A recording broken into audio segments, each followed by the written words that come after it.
Good evening, ladies and gentlemen. I am Michelle Kidwell Gilbert, Chair of the Archaeology Committee, and delighted to welcome you to a fascinating lecture by Dr. Lawrence C. Coben. S. Coben, excuse me. I want to tell you this is one of the first lectures given this year at the Arts Club. It just opened, and I can't think of a more exciting beginning for the Archaeology Committee series. Larry is a committee member, and he will discuss building an empire, Inca imperial expansion. Tonight is one of the traditions for our committee because we have an annual talk devoted to the Americas, and it can be viewed as a pendant to Jerry Milanish treating the native population and Spanish in La Florida, as well as Ben Thomas, who spoke about the Maya in Belize.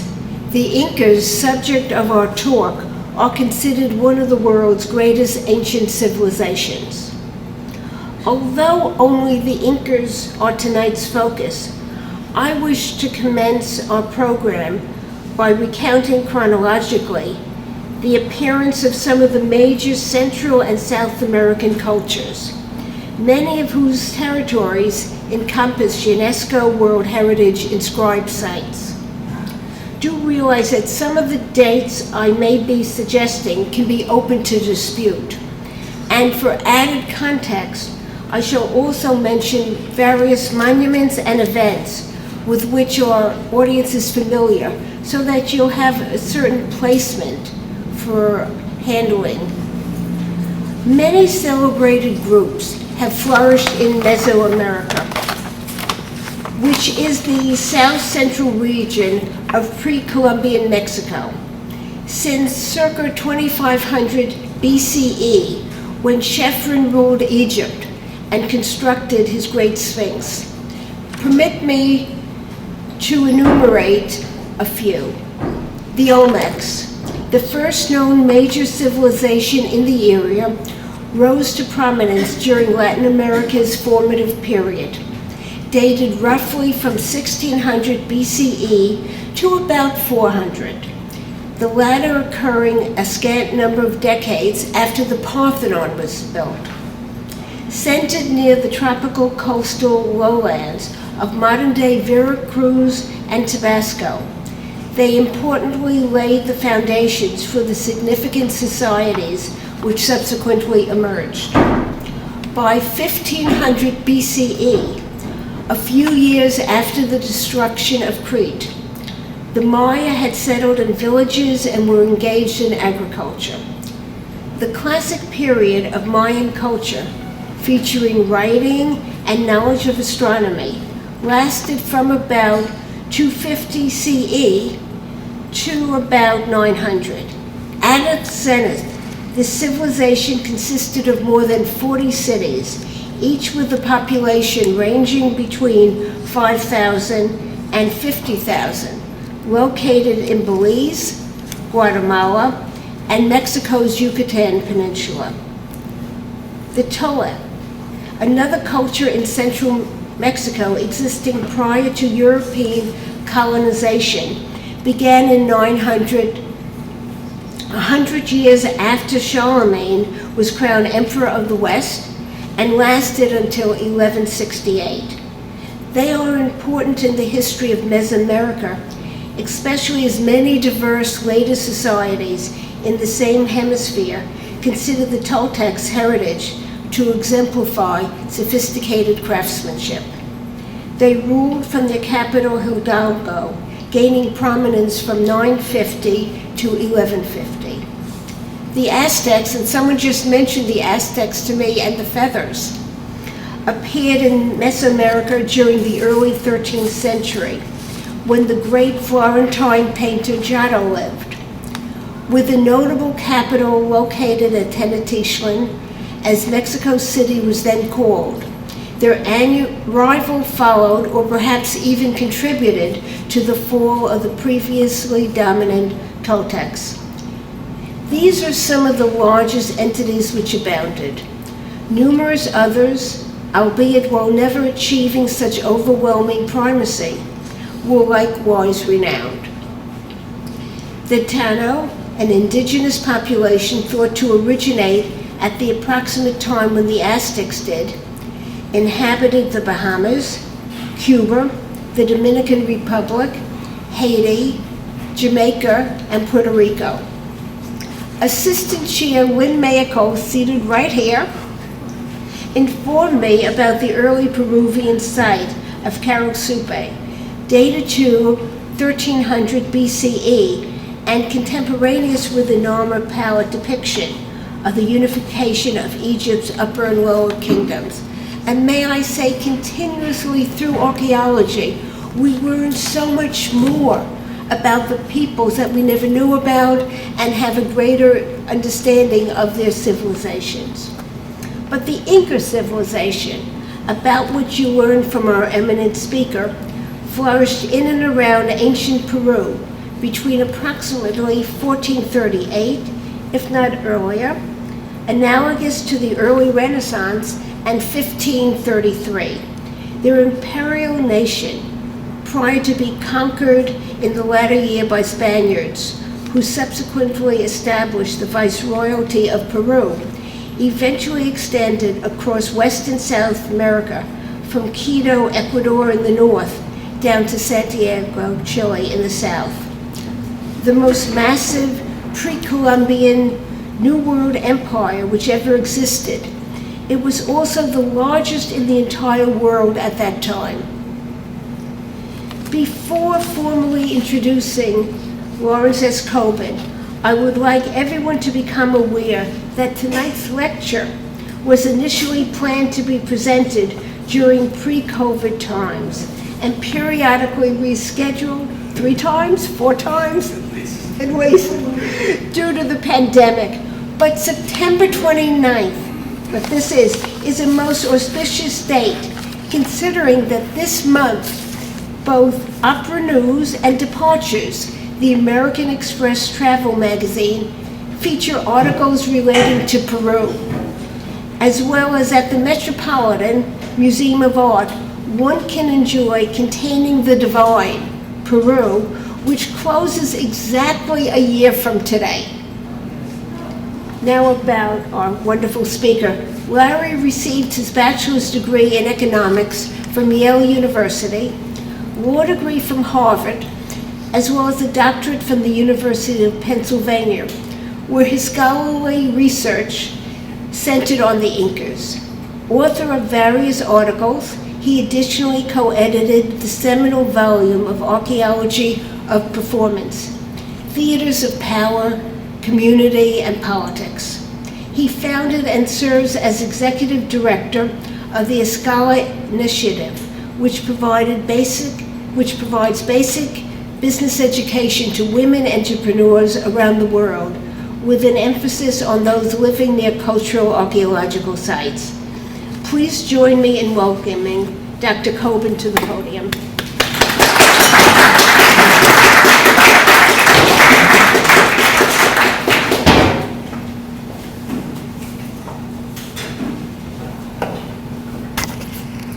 It's very rare that I learn more during the introduction than I'm about to impart knowledge, so thank you, Michelle. And I mean, the archaeology program that is here, in spite of a great committee, would not exist and flourish without you, so thank you for everything that you do.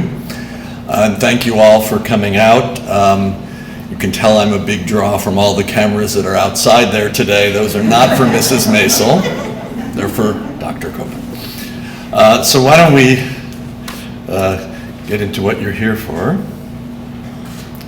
which is to talk about the Inca Empire, which began in a small valley known as the Cusco Valley, which you can see in the center of the map, and in roughly 100-year period expanded to the Colombian border in the north, past Santiago, Chile in the south, through a good bit of modern-day Bolivia to the east, and as Michelle said, was one of the most expansive and largest empires in the history of human civilization. I'm going to keep coming back to this map because I think the scale of Inca accomplishment is extraordinary, and it's easy to, when you're looking at one site, forget what that is.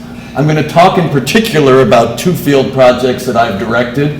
One, which you can see out there in Bolivia at the site of Inca Yacta, and that is how it's pronounced, and there are 5 spellings, but that is the currently accepted one. And the other one near the site of Incahuasi, just outside of Lima, where I am doing ongoing field research, which has been delayed by COVID, but hopefully will be starting again shortly. And I want to talk about how do you build an empire this big, especially for those of you who've read Roman history or studied it. We were told you needed to have a system of writing.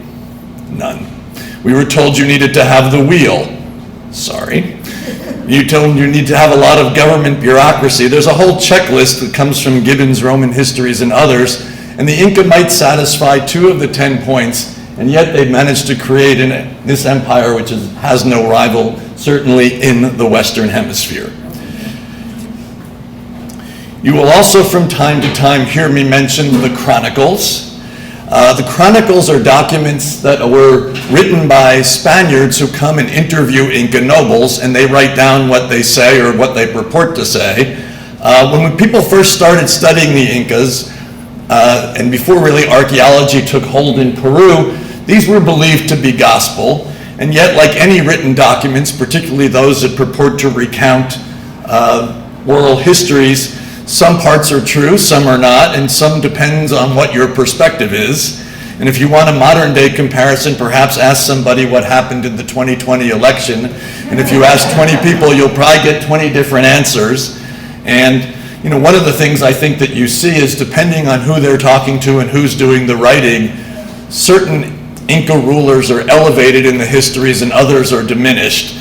And what it usually has to do with is things like claims for property, riches, titles, and all the things we do today in modernity. And I think the other thing you'll see is Inca imperial strategy doesn't differ tremendously much from British imperial strategy or Roman imperial strategy. The technologies and the architecture and the material culture are different, but the strategies, I'd say, remain the same. Now, for those not familiar with the Inca, probably everyone has seen some picture of Machu Picchu someplace. Machu Picchu is spectacular, beautiful, and it's an Inca summer house. This is the Inca Pachacuti's Hampton's house.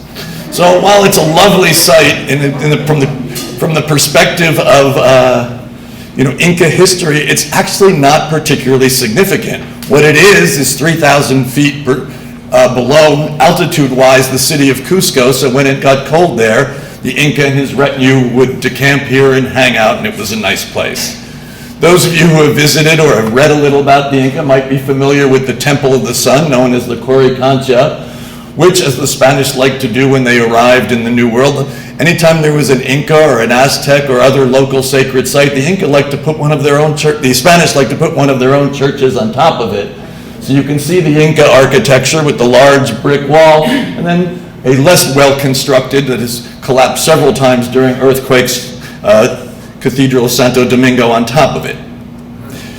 You may have read or seen some of the monolithic, incredible Inca stone architecture that they practiced. This is the famous site located just above the city called Sacsayhuaman, originally believed to be a fortress, but most likely one of the most significant ritual centers of Cusco. Here you get a sense of its massive, massive, massive scale. We had that one person was kind enough to walk through the photo so we would have a sense of scale. It's nice when people do that for you. This is the famous 12-sided stone. Now the Inca did this, they didn't have a lot of modern tools that we use. They generally used water and friction in order to make particular carvings. And when this building was built, you really couldn't even put a small knife into those bricks. Over time, you can now probably get a small chisel in there. But that workmanship is extraordinary. But what's particularly interesting, of course, is that these were plastered over. So you have this incredible, incredible stonework that most of the time everyone would have known was there, but you never would have seen. They're also known for their massive ritual platforms that are found in the center of sites. They're called ushnus. I have a whole article and talk on this, but I'm not going to give that tonight, I promise.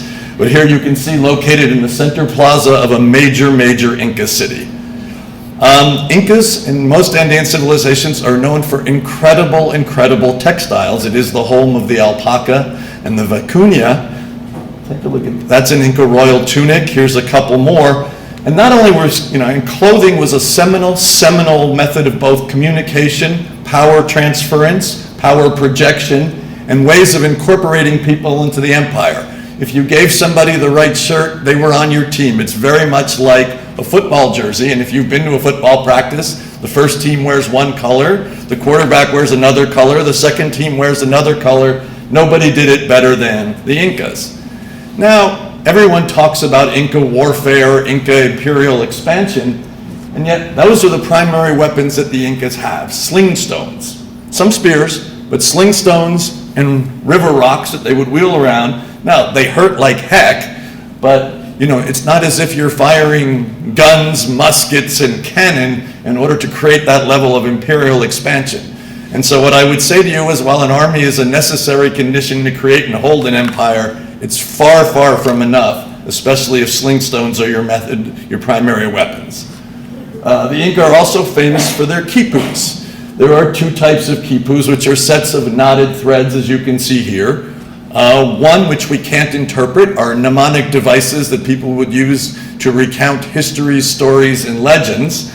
The second, and I have a lecture on this that a couple of you have heard, it's all about accounting, keeping track of the movement of goods throughout the empire. And we actually do know how to decipher the numbers, though it's very rare that we find things in context with the actual objects. So we may have a quipu that says 738, but we don't know 738 what's, and we don't know if it's times 20, if it's times 1, if it's a bean.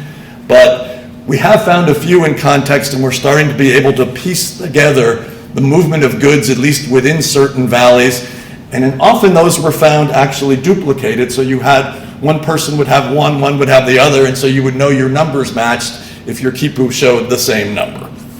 So with that very, very brief, that's my 7-minute introduction to the Inca Empire, let me go into a little bit of the fieldwork that I've done, which talks about Inca imperial strategy.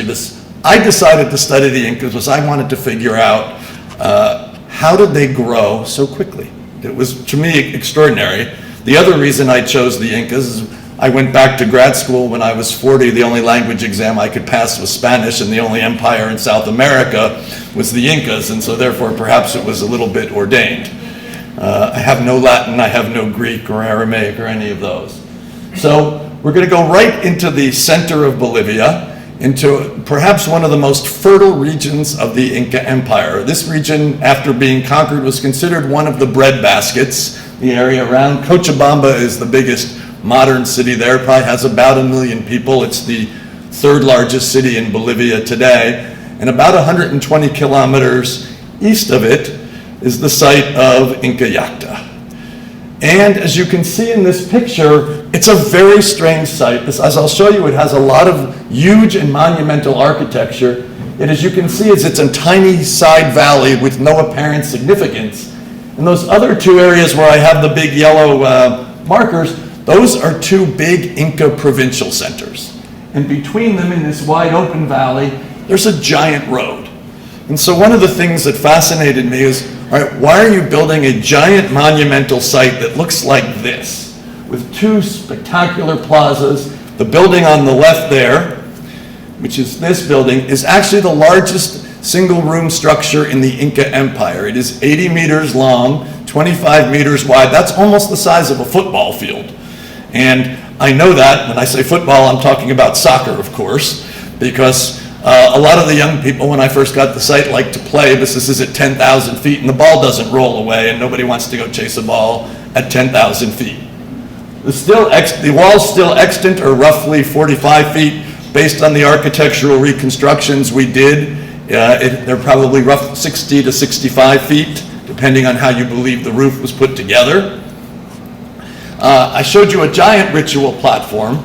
The chronicles tell us in Cusco there was a very small ritual platform with a stone in the center, and that's what we find here in the main central plaza in Inca Yacta. Here you can see it again from the air, and so I was like thinking a lot about why are these folks putting this particular site here in the middle of nowhere? For what reason? Who is it for? Why are they using it?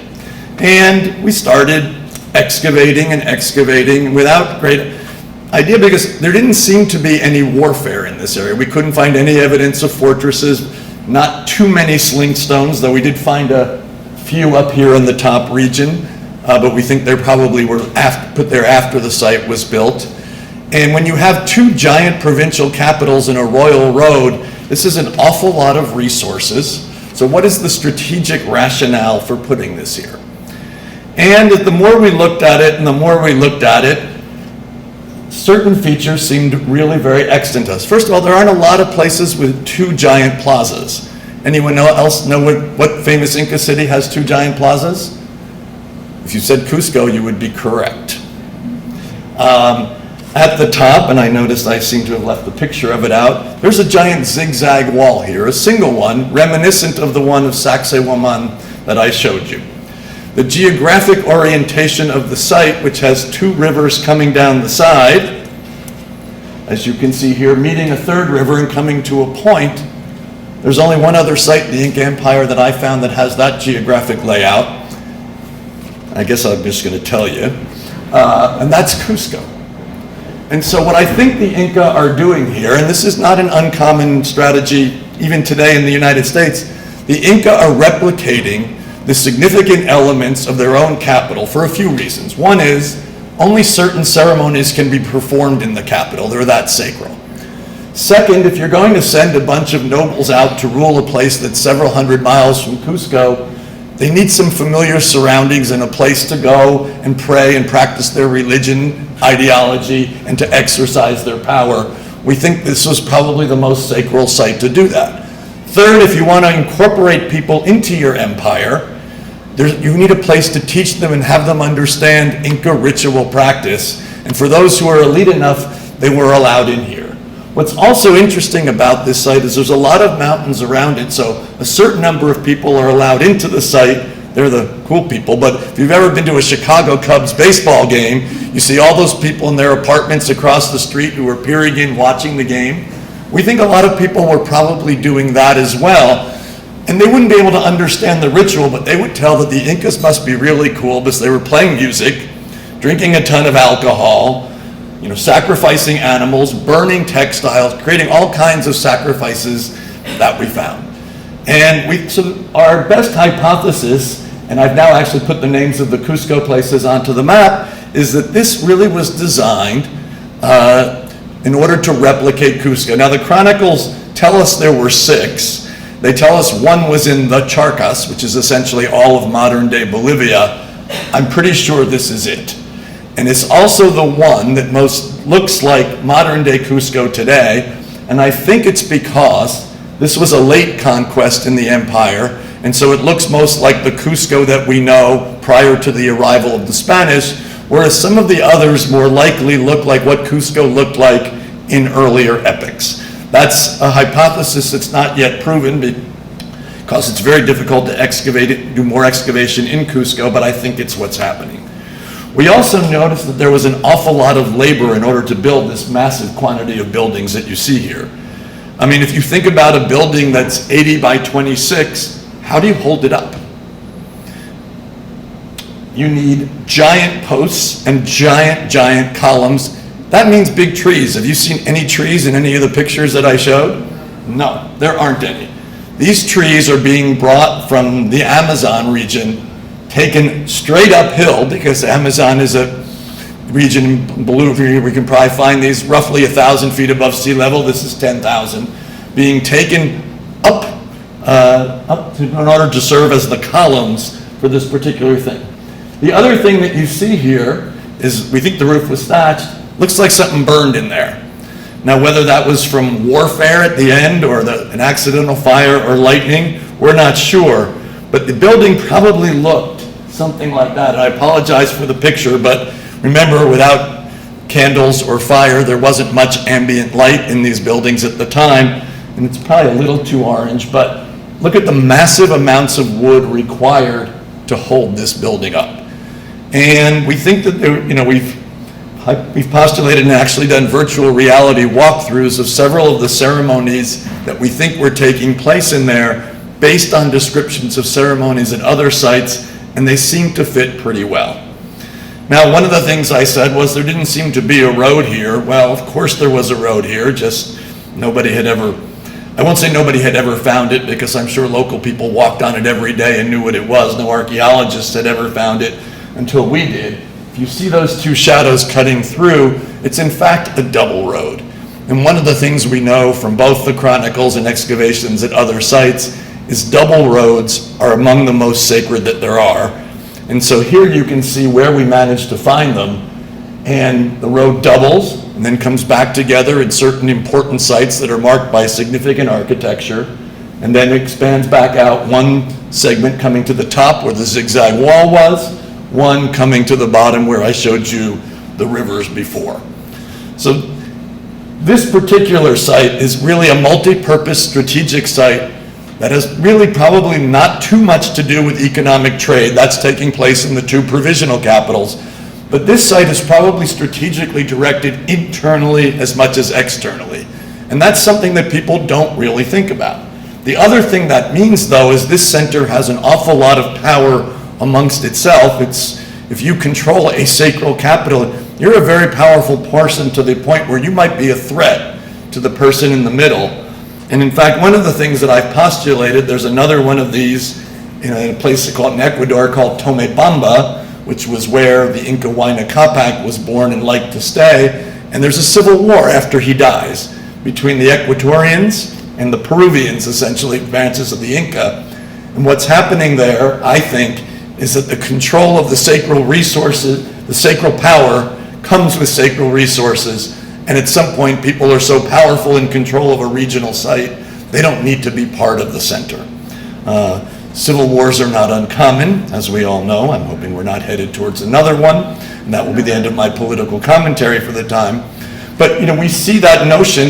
If you think of capitol buildings in most states in the US, what do they all have? They all have big capitals with two wings, one dome, excuse me, on top of a hill.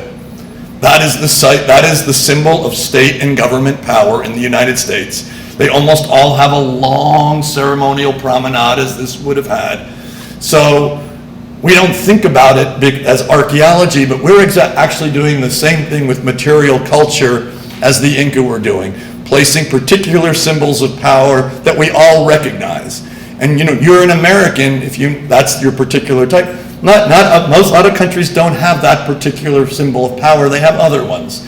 And I think now as you go and travel, you'll get a sense of thinking about where is government housed at what level every place that you go. So I could, of course, talk about this for a really long time, but let's go back to the empire and come to site number 2, because that's a somewhat different strategic place. This is actually the first time I've ever done archaeology at sea level and at low altitude, which is much easier. You eat much better, the climate is better, but you do not get as much exercise. Working all day at 10,000 plus feet, I always thought I should start Spa in the Sky, because we drink what we want, we eat what we want, and we lose 5 to 10 pounds a week. I think I could probably get a lot of people in New York to sign up for that kind of a deal.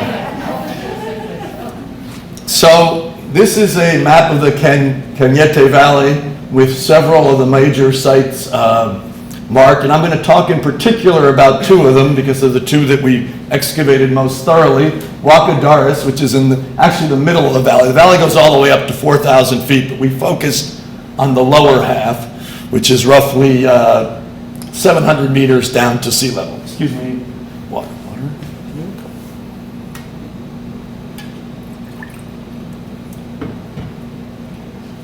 And the second site that we excavated at was Conchuri, which is roughly 25 meters above sea level, roughly 5 miles from the ocean. Now, this is one of the only valleys in Peru that has water year-round, so much so that they actually have river rafting here.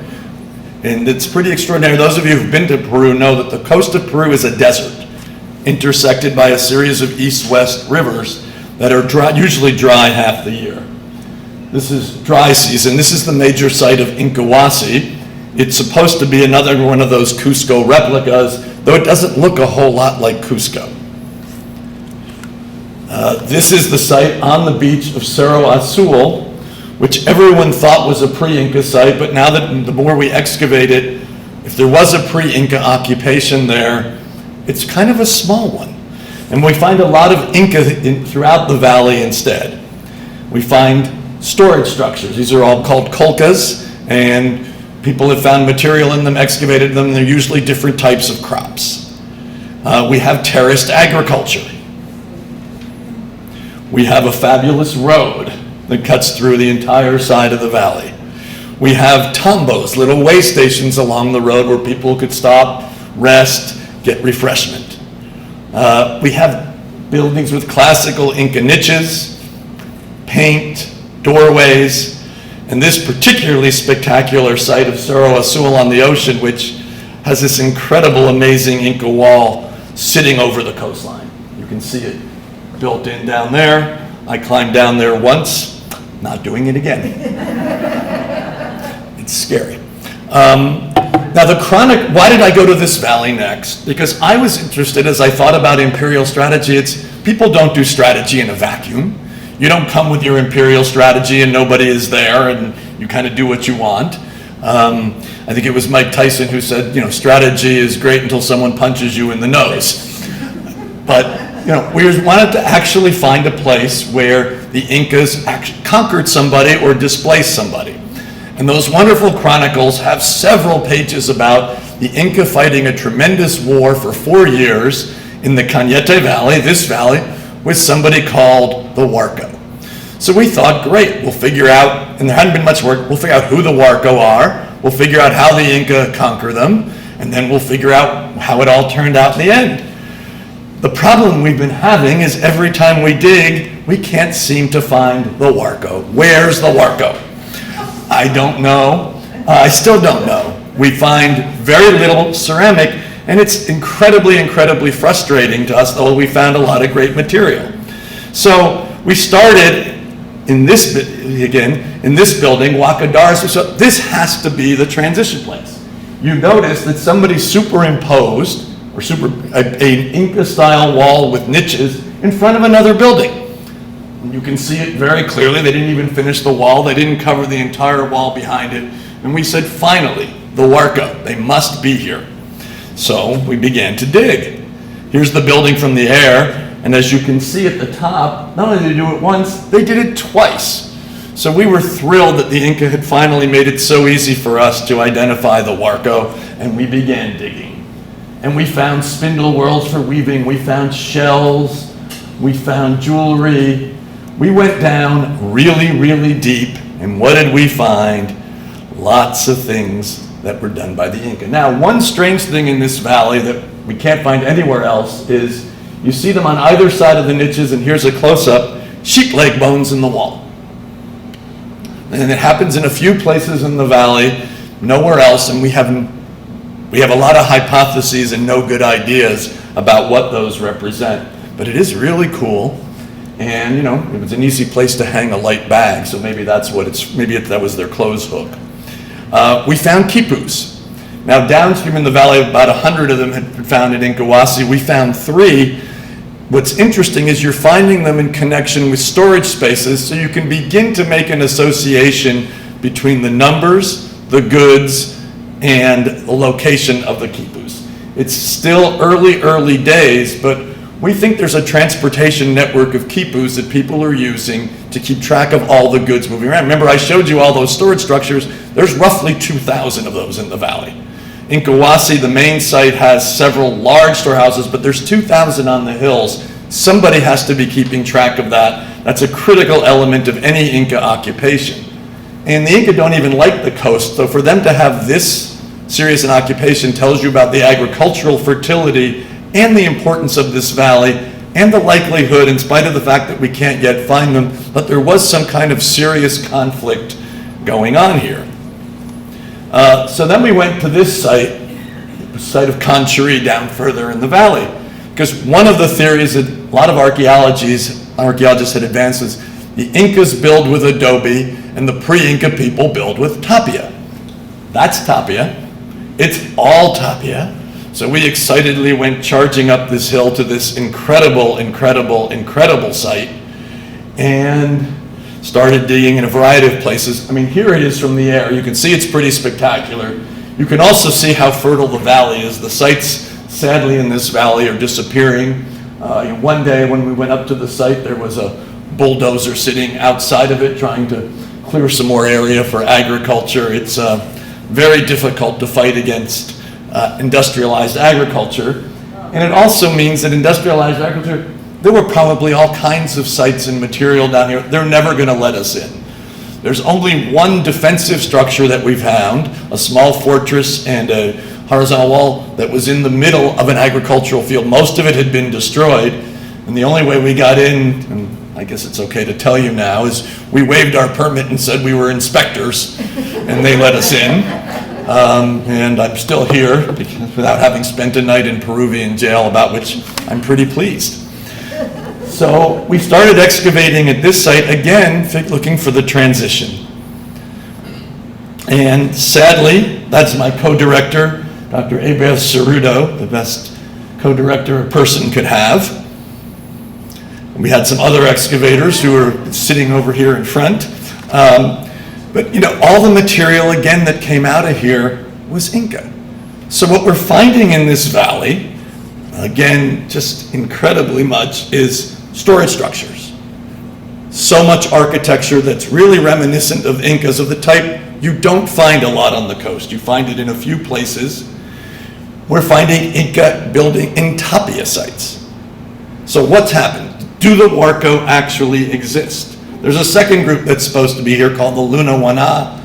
I don't even want to begin to talk to them, because as little as we know about the Huarco, it's an encyclopedia compared to what we know about the Luna Wana. But the Inca have clearly picked this valley for 2 or 3 reasons. One is the incredible fertility. If you've noticed, both sites that I showed you are bread baskets, and the Inca are feeding a lot of people who are on the go. Because remember, their armies are only fighting during fallow periods. There's not a giant standing army for this occupation. There's a small regular army, but it's supplemented by people who pay their tax and labor. So for 3 months a year, you leave your field during the period in which you can't grow. Well, you need a lot of food to do that, and the more expansive you get, you can't be always bringing it from the homeland. So I think that that's one, and that's why you have this incredible network of quipus and storage structures. 2, under the plaza in Cusco, there's a layer of sand. We think the Inca would bring things from the corners of the empire, and my suspicion is, though you can't track sand, is that the sand is coming from this valley and that particular site where I showed you the incredible Inca wall. That's hypothesis, but it kind of explains the sacrality of the coastal site where the Inca don't generally like to locate their projects in the north. The Inca don't like hot weather. And this is really not designed for Inca folks to live here. You don't really have the kind of ceremonial structures that you have in the other spot. We think the Incas are governing through local elite, be they Huarco, be they Luna Wana, be it something else. And it may be that what the local elites are doing are adapting Inca material structure.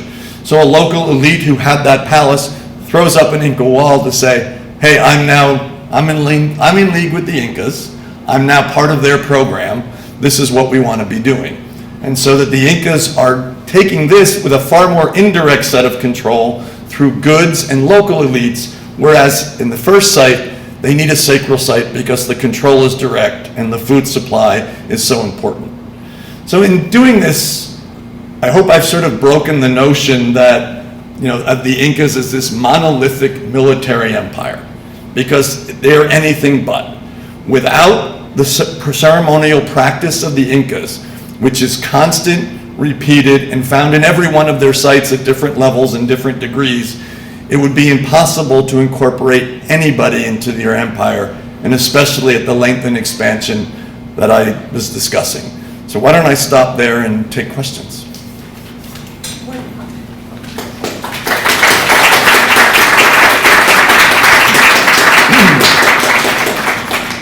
That was absolutely splendid. splendid, and I thank you, and it was worth all the problems we had in finally arranging this.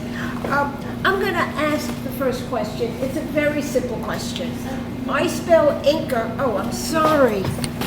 I'm sorry, for those who couldn't hear me in back, I was complimenting Larry.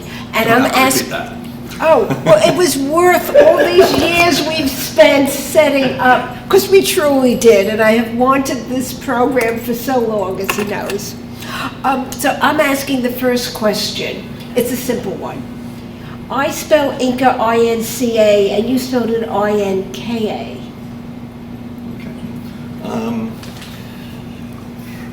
The CA became considered in certain circles as the colonial method of spelling. So a bunch of people then started spelling it with a K. Some people spelled it with a G, but because a G is pronounced as an H. I've gone back to spelling it with a C. I really want to publish a paper one day where I alternate between the two just to annoy everyone. But there's really no rhyme nor reason. People do both, and whatever makes you happy. I mean, Inca Yacta, the site that I worked at, I've seen at least 5 different spellings, 2 C's, 2 K's, a C and a K, C and a J, a K and a J. So the one I'm using now, which is the J, is the one that the local people have put up on the new sign. I figure if it's good enough for them, it's good enough for me. Excellent answer. Questions? Yes, Arlene from the committee, and then I'll take you in back. There were enough people that learned both languages that they could do those books. Is that true? They had to work at learning the other language. There were probably not a lot. So the chronicles are actually written over a 100-year period. Some are kind of contemporaneous with the arrival of the Spanish, and we like to think that those are more accurate, though you have to remember who was being talked to. So the early ones, perhaps the best known one by Juan de Betanzos, who he actually married one of Atahualpa the ruler's former wives, because the Incas had more than one wife, and so his sources were all people from that family. And so in his chronicle, that family does very well, and the other Inca lineages don't do so well in the description, but more and more people learn. Now the Inca have an interesting method of inheritance. When you become the Inca, the previous line of ancestors, everyone but you, gets to keep whatever was accumulated by the last Inca. You have to start from scratch and collecting tribute, property, etc. And so each group goes on and on and on, and there were obviously, that led to a lot of infighting. The lines of succession were not simply the oldest son. There was a lot of fighting, warfare, and intrigue. Probably there were more than one civil war that's hinted at in the chronicles than the one that's actually going on when Pizarro arrives in roughly 1535. So more and more people through time learn, but it's probably a small group, and it's probably people who are living primarily in major cities like Cusco, and then over time getting out to other major areas. But we don't get a lot of great records in smaller places until the Spanish have enough language folks that they can start going out and doing property and population surveys. And there's also then a series of legal cases when they put a legal system in place. This was my land, no, before the Inca took it from me, it was my land, no, it's always been my There's full legal proceedings about property. Some things never change. Yes. Now, Have those books been translated into other languages? Yes, some of them have been. A lot of them, if you need to read actually Old Spanish, which is not easy, but doable. There are people who spend a lot of time, thankfully, doing it. But I don't think you really want to be an Inca archaeologist if you can't read Spanish. Obviously, since anything that's written in Quechua is transliterated anyway, it helps to speak Quechua, but you don't need to read it. Mm-hmm. You had a question? Yes. Yes, I'm wondering, at this site and some of the other sites in the valley where you were looking for evidence of Moro culture, what were you finding that indicated that it was Inca, and what were you looking for that would have indicated that the Moro was Inca? Almost all of the ceramic style that we found are a style known, for lack of a better word, from Inca provincial. They were the same style as we found in clearly identifiable Inca sites. So ceramics is always number one. The textile weaving was very similar to that found. We were hoping to find anything that, ceramic, textile, anything that didn't look Inca. We did find a few pieces that look a style called Chincha, which is the valley to the south. We found a few that are in a style called Lima, which is the three valleys to the north. And it may be that the Huarco are nothing more than a branch of one or the other. We need to do some more work. There is one big monumental site left in the valley that remains untouched, and we are now currently discussing whether we have the mental and physical fortitude to take it on, because to do that we would have to dig some trenches that are much larger than the ones we're doing and do a much larger scale project. But we think if we don't find the Huarco there, we're going to have to, give up on at least the Huarco portion of the project. Let's take from that side. How do we know, what was the minimum sort of level of tribute to be considered Inca, especially in that sort of, I forget his name, but just before Huayna Capac is it just the Mita, or how do we know that these people didn't just get visited once and then, The Inca have a fairly rigorous tribute system, and we know that both from the quipus and from the chronicles. And by the quantity, in this particular valley, it's augmented by the quantity of storerooms that we have. The Mita, which is the labor taxes, correctly point out, is really the primary taxation. We don't have any money or currency. Everything is done by barter. And so what the quantities are, one of the great things about finding some quipus with goods is it at least lets us start to think about this. Now, we don't find enough goods and they don't match the numbers on the quipus in a way we can understand yet.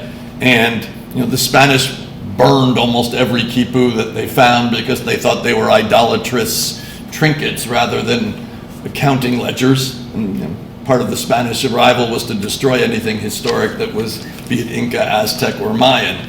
And so, you see them in museums occasionally as works of art, but we honestly don't know much about quantities of tribute, but we do think we find enough in different layers to suggest that tribute is a constant and annual payment rather than a one-time. Now, that may vary. I doubt it's constant across the empire. I think important places like this, it's probably more closely monitored and more closely counted and more frequently visited than, if you're in the middle of nowhere growing a couple of extra potatoes. And I say potatoes deliberately because that's the primary crop of the Andes. Roberta? I just have another question about the quipus, because I had always thought that it was above the wall to keep records, but then I've heard there's oral history which people cannot translate. Can you comment on that? I can't translate them, No, but we know that there were a group of people known as quipu kamayaks, which is quipu masters. And they would use these, we think, as mnemonic devices, and they'd use them as reminders of particular stories and histories. And it would be particularly important so that you could tell, in the same way that you need to replicate the architecture of the Cuscos, you need to replicate the ceremonies. You need to replicate the changes in the ceremonies. And we think the quipus were probably used for that, but we have no idea which quipus. The corpus is too small. There's a group at Harvard that has an entire, I don't think it's a supercomputer, but they have a whole computer database looking for patterns. But I can't tell you any more than that, but we do think that that's the case. Thank you. I think I saw a hand on that side. Any more questions? Well, then, may I take over? Of course. Okay? Thank you. I want to tell you again, Larry, you were absolutely brilliant, and I thank you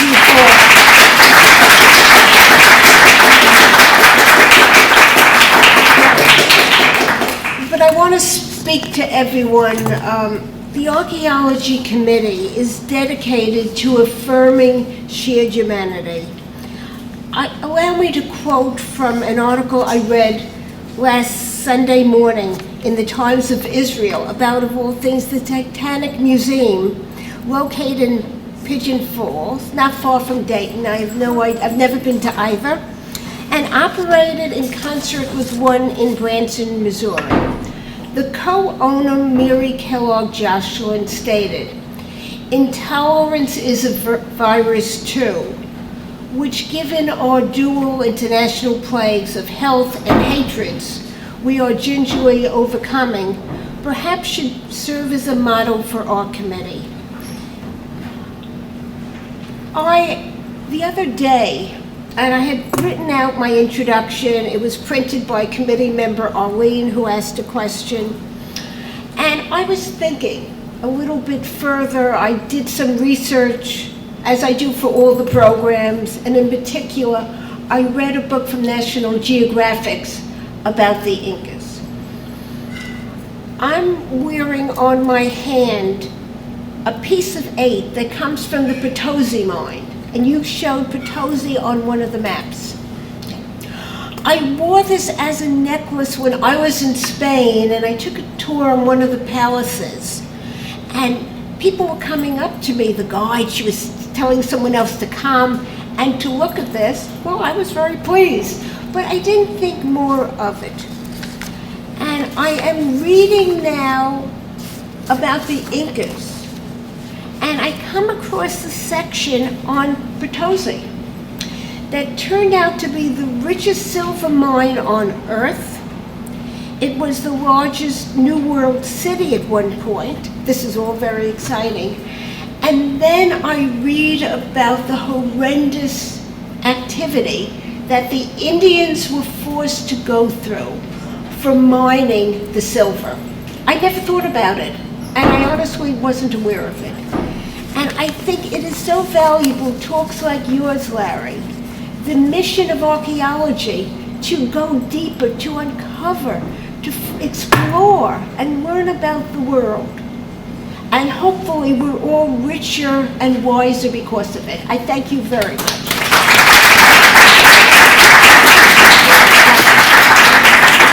Now, very quickly, Courtney, don't go out. If you want to be on our committee email list and you're not already, or you're not a club member, see Courtney Brown, beautiful blonde hair waving?